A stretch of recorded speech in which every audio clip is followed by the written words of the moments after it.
Six signs na payaman ka na. Una is malaki at marami kang source of income. Alam mo, pag na-solve mo yung cash flow mo, talagang hindi ka mamomroblema sa pera. And then pangalawa, may asset ka na. Meron ka ng real estate, meron ka ng mutual fund, may investment ka sa stocks, meron kang healthcare, at meron kang insurance. In short, meron ka ng peace of mind. And pangatlo, wala kang utang. Siyempre, ang utang talaga, yan ang anay na sumisira sa ating financial house. Ito yung isa sa mga butas sa ating wealth bucket.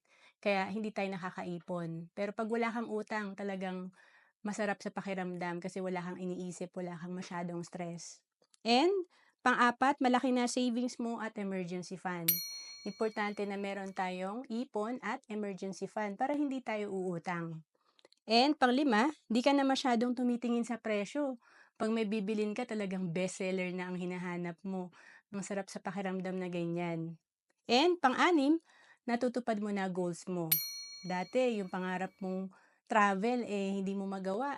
Ngayon nagagawa mo na. And yung pamilya mo natutulungan mo na. To know more about savings and investment, message mo lang ako sa FB, Ro Anceles Capistrano.